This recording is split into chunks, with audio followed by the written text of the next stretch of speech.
Transforme tes pépins en pépites, un podcast pour faire de chaque épreuve de ta vie une opportunité, une force.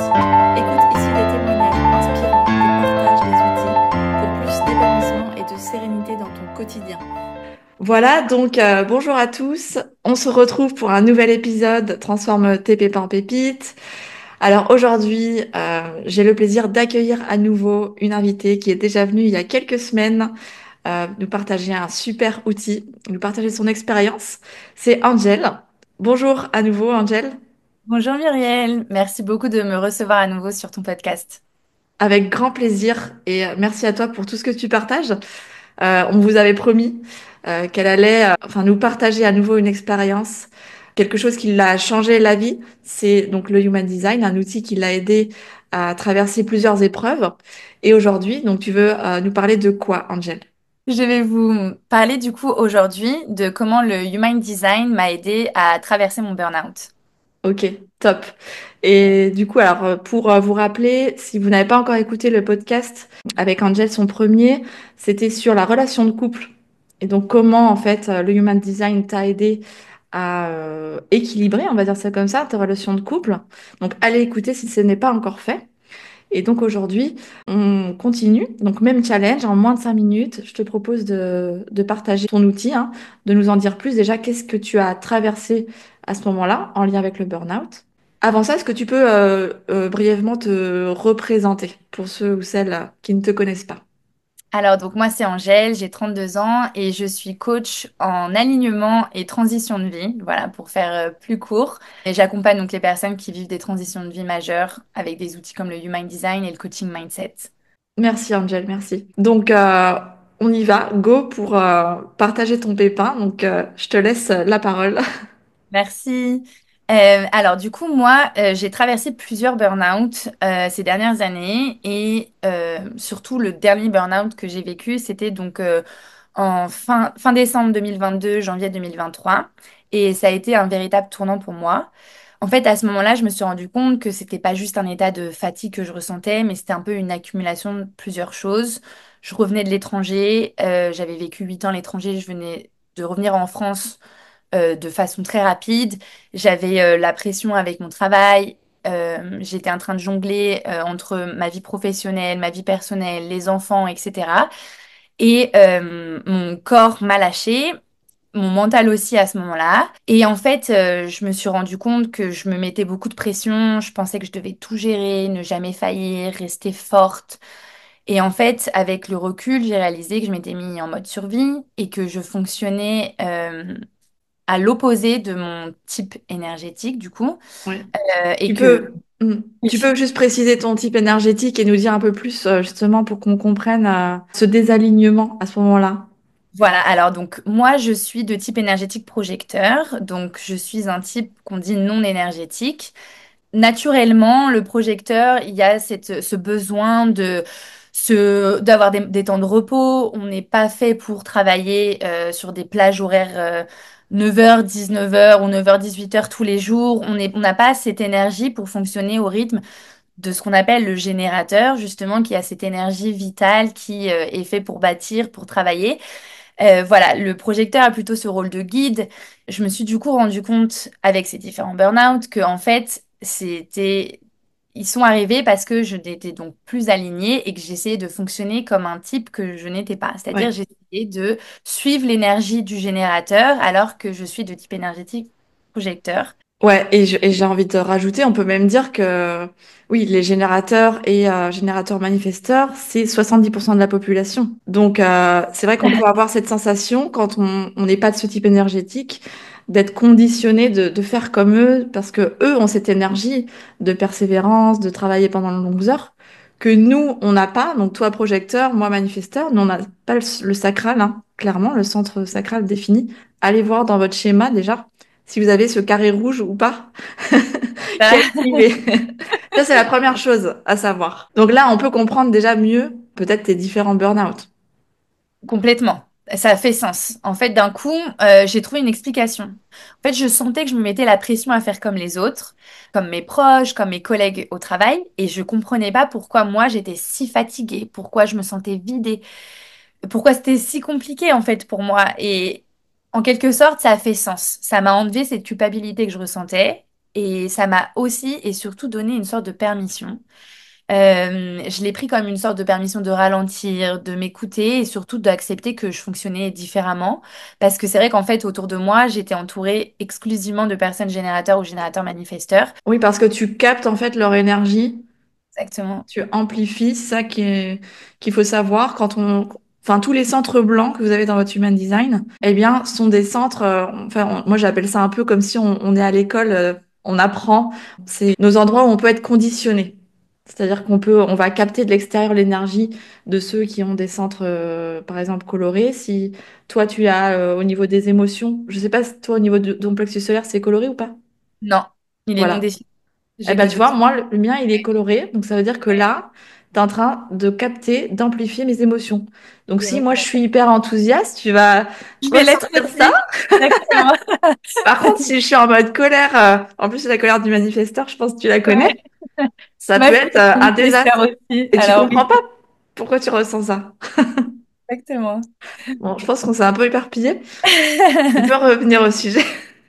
Ouais, bah j'adore parler de ça. Mais du coup, bah c'est vrai que en fait, grâce à cette expérience, j'ai vraiment compris que la pression qu'on se met, elle peut venir de ce qu'on croit devoir être et non de ce qu'on est vraiment. Et donc, ça rejoint ce que tu as dit par rapport au conditionnement, parce qu'on est conditionné depuis l'enfance, dans l'éducation qu'on reçoit à l'école, dans le travail.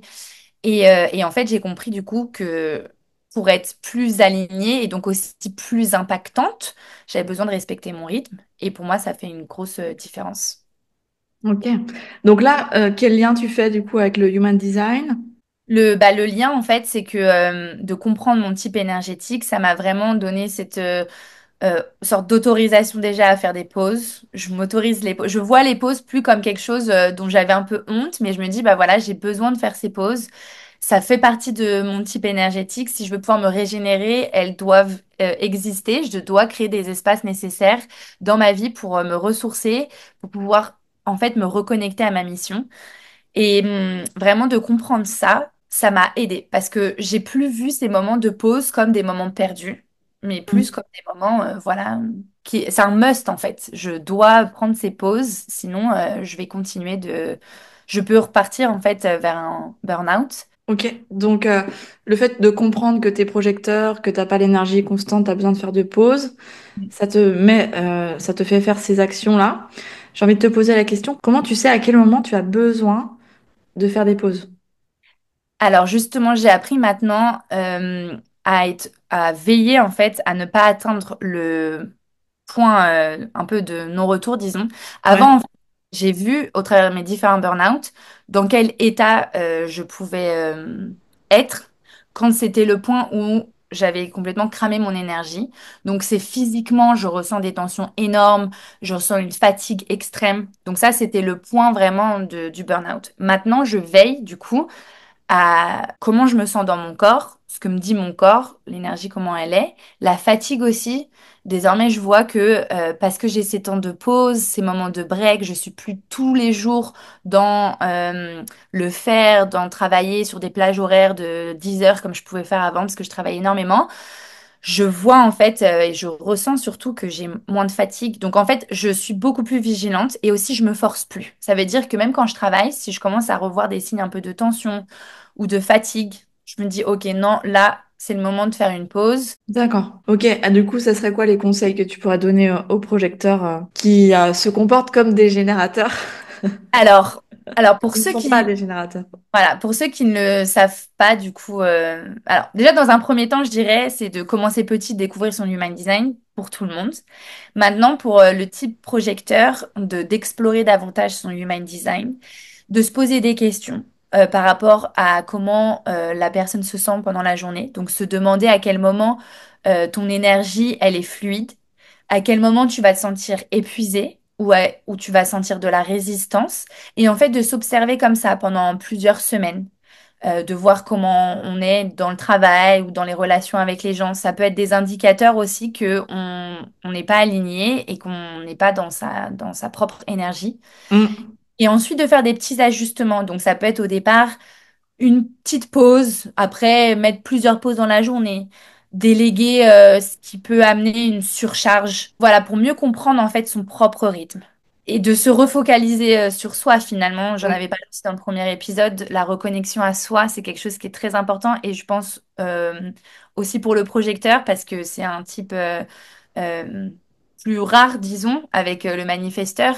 Donc ne pas se fier aux autres et à leur façon de faire, mais se reconnecter à soi pour trouver son propre rythme et mieux se connaître. Ouais, c'est sûr. Et là, ce qui me vient, c'est que ce qui peut nous aider aussi, c'est de suivre notre stratégie, parce que Ouais. chaque type énergétique a une stratégie précise à suivre, et que quand on la suit, ça devient beaucoup plus fluide, on est plus aligné, plus en paix avec nous. C'est quoi la stratégie du projecteur? Du coup, c'est d'attendre l'invitation. Ok. Donc, Et si on avait un exemple, je sais pas, imagine, tu es dans une journée, tu as plein de trucs à faire, tu reçois peut-être des appels, des conversations. Ça serait quoi l'exemple que tu pourrais nous donner pour que le projecteur puisse respecter sa stratégie, donc attendre l'invitation? c'est une super bonne question. Bah, comme tu l'expliquais, il peut y avoir beaucoup de sollicitations. Donc, ça peut être des messages qu'on va recevoir, des appels, des obligations pour le travail et voir comment on réagit en fait à ces invitations qui viennent à nous et Hmm. lesquelles parlent le plus. Pour ça, du coup, utiliser aussi son autorité pour Mhm. voir comment ça vibre à l'intérieur de soi. Donc l'autorité, ça va vraiment être cette boussole interne qui va nous permettre de savoir si une opportunité est bonne ou non pour nous. Dans mon cas, par exemple, moi, je suis autoprojetée, donc ça veut dire que j'ai besoin de parler pour voir si une opportunité ou une invitation est bonne pour moi. Mhm. Et donc, du coup, c'est vrai que parfois, je vais faire ça. On va me parler, par exemple, d'un projet, on va m'envoyer une invitation et je vais en parler avec quelqu'un ou même parfois me faire des notes vocales à moi-même pour voir comment je résonne, comment est mon énergie, comment je me sens. C'est ça.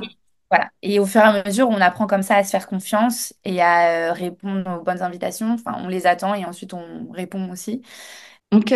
Ouais, c'est super intéressant. Alors, c'est vrai que le human design, c'est très complet. C'est un outil, on va dire, infini, mais c'est surtout un outil qui s'expérimente dans le quotidien. Donc, déjà, la première chose à faire, tu l'as dit tout à l'heure, c'est d'aller voir votre schéma graphique, votre bodygraph, votre carte.